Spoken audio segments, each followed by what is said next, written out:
Life and death are only images. There is neither life nor death in life. Xiefeng. The bias strip tells us that life and death are not opposites. Life is death, and death is life. There is death in life, and life in death. The Yellow Emperor's Book of the Hidden Talisman said, life is the root of death, and death is the root of life. Babies cry when they are born. Why do they cry? Because life is bitter. How do you know that life is bitter? This is like a chick in an egg that has been hatched for 21 days pecking at the shell. Although it does not know how thick the eggshell is, whether it can be pecked through, or whether there is a vast world outside the eggshell, it must peck, that is its instinct. What is instinct? Instinct is a kind of innate performance that biosomes can make without learning, such as chickens in eggshells pecking at them, bees making honey, migratory birds migrating with the seasons, mice digging holes, roosters crowing, etc. Babies cry as soon as they are born, and they know how to suck a breast. This is also an instinct. Everything has an instinct. If they do not have an instinct, everything will perish. So where did the instinct come from? This involves the origin of life. Please see the chapter of life. All things on earth are created by higher life, and instincts are embedded in the structure and order of life. The purpose of this chapter is to talk about life and death. Why do we say, life is death, and death is life? To understand the true meaning of life and death, we must proceed from the following 3 points. First, do people have past lives? First of all, let me reprint the full text of an article compiled by Wang Jiankong and Li Liming and published in Reader magazine. Unbelievable, Reborn Girl. In 1926, a lovely little girl was born in Delhi, India. Her name was Shanti Devi. When she was just born, there was nothing abnormal about her at all, but when she was 7 years old, little Shanti suddenly said to her mother inexplicably, "Mom, I used to live in the city of Mathura." She also enthusiastically told her mother about Mathura and the situation at her home then. Later, Shanti mentioned this matter several more times. The parents were very worried when they saw their 7-year-old daughter talking about something irrelevant, so they took her to see a doctor. The doctor was puzzled after hearing Shanti's narration. "It's really strange, this child has no symptoms of mental abnormalities at all, how could she say these unbelievable things? Let's observe her for a while." However, at the age of 9, Shanti still did not forget about her living in Mathura. "Mom, did I mention that I lived in Mathura before? I got married there and gave birth to 3 children. My name was Luchi when I lived in Mathura." Shanti also told her mother the names and characteristics of the 3 children. The parents became more and more anxious after listening to their daughter's intoxicated chatter, thinking that the child's condition was probably getting worse. And they often wiped away their tears in secret. One day, a visitor came to see Shanti's mother. As soon as Shanti saw that person, she suddenly called out, "Mom, this person is my former husband's cousin. He also lives in Mathura." The guest was surprised when he heard Shanti's words and said, "Your daughter is right. I used to live in Mathura." But how did she know about it? After the incident spread, it attracted the attention of the Indian government, and a special investigation committee was formed. The committee brought Shanti to Mathura for on-the-spot investigation. Shanti has never left Delhi since her birth. But as soon as she arrived in Mathura, she was able to warmly greet the local people who came to meet her in the Mathura dialect, as if she had met a long-lost friend. When she came to the door of a house, she stopped suddenly and said to others, "This is the house I used to live in." She walked in the door, pointed to an old man, and said, "He is just the father of my former husband." Then, she recognized her 2 children, and she also told people about her previous life in Mathura in detail, her association with her friends, the nearby landscape, and the school she was in at that time. The local people were very surprised when they heard her narration. What she said was completely correct, which was exactly the situation at that time. So little Shanti is the one who was reborn.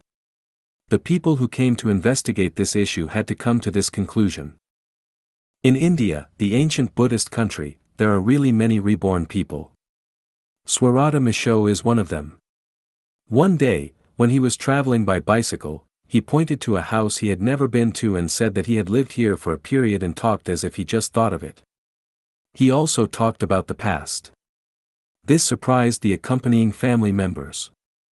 They ran into the village to inquire, and what Svorata said was exactly what happened here decades ago. It is said that Svorata has been resurrected 3 times.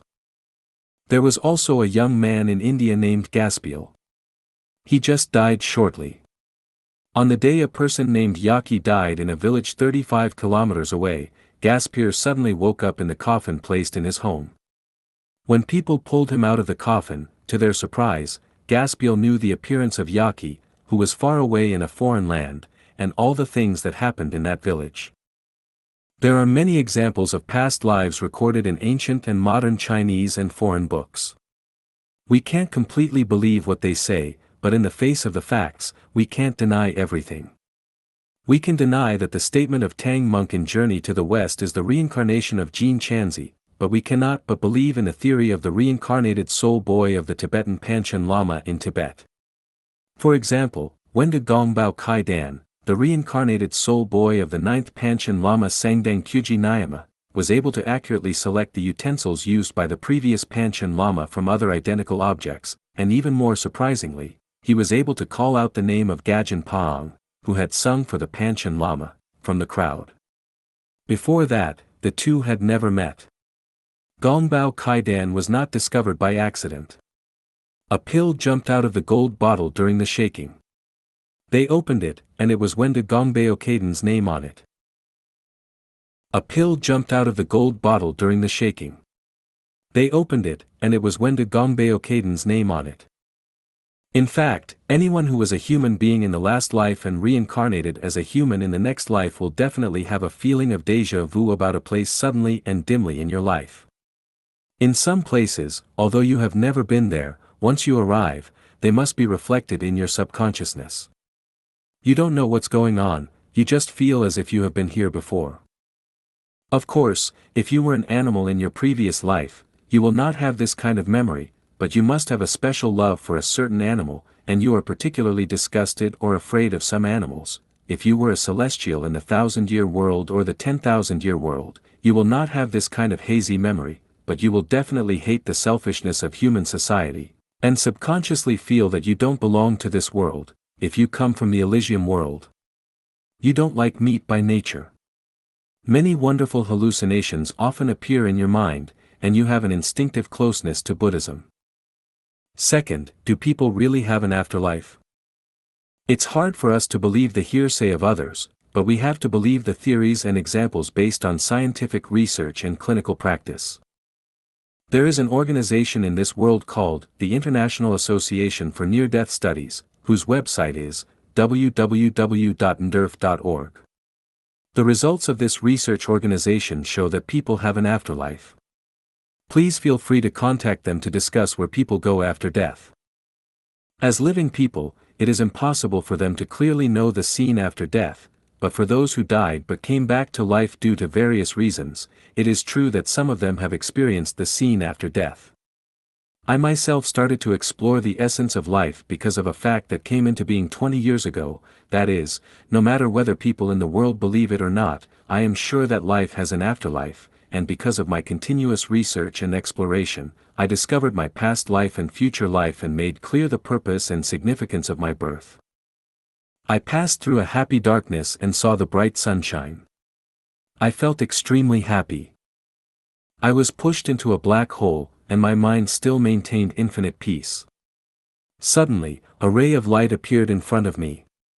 It was like a star in the sky at first, and then it turned into a sun at dawn in an instant. The radiant sun does not dazzle me, on the contrary, looking at this red sun, I feel unparalleled happiness. This is a beautiful place, I am very happy to come to this place, I feel delightful. I seem to have a nightmare.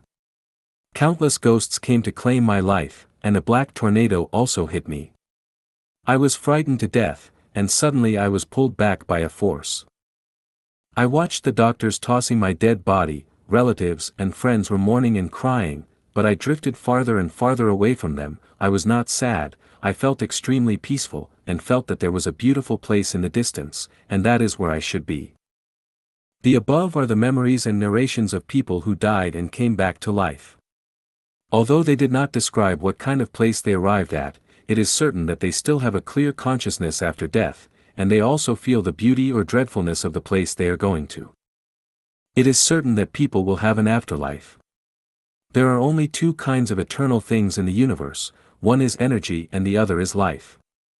Without life, the existence of the universe is meaningless. Without energy, life will have nothing to attach itself to.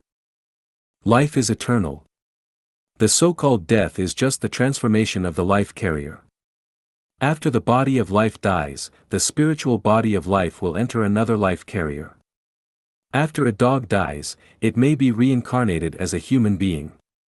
Then, as a dog, it died, but it was born again as a human being. That is to say, life is the root of death, and death is the root of life. Where there is no death, there is no birth, where there is no birth, there is no death. If the life of a dog does not die, then the life of a human cannot be born. To be born in the 1,000-year world, the life in the mortal world must die, and life cannot step into two rivers at the same time. So, what is the meaning of, in life there is death, in death there is life?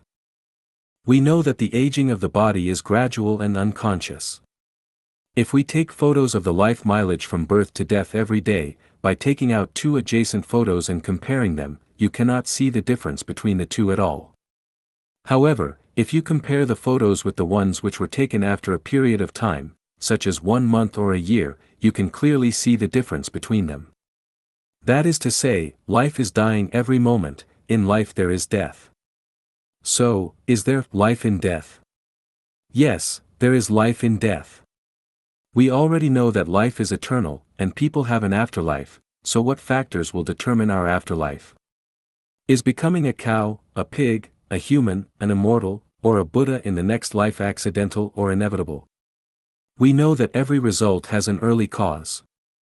It is impossible for anyone to suddenly become a president. A desert will not suddenly become an oasis, and a tadpole will not suddenly become a frog. The change is gradual, but the result may be sudden. For a person to reincarnate as a beast in the next life, he needs to continue to do evil, to squander and waste. He needs not only to spend all the savings in his life bank, but also overspend and leave a deficit, otherwise, he will not be able to reincarnate as a beast in his next life. In the same way, if a person wants to become a Buddha, he must consciously and voluntarily reach the point of having nothing. Not only can he not own money, fame, property, beautiful women, family, status, etc., but he must also not be obsessed with a certain concept or have disputes with common people, and of course he must not kill or eat meat. If you want to go to the 1,000-year world in your next life, your humanity must be perfect. So, are there any signs that indicate what kind of reincarnation criteria a person has reached at the time of his death? Yes, that are the different structures of neurons in the central nervous system of the brain at the time of death. Different structures have different colors. If a color scanner can be invented, when a person dies, open his neurocranium and you can see the color of his brain with the scanner.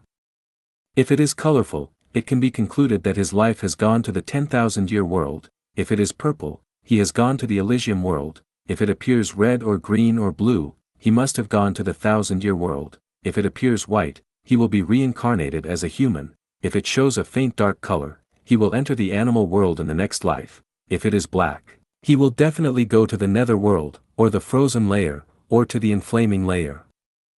In short, life and death are only images. Life has neither life nor death, just like Seth said, death is not the end of life.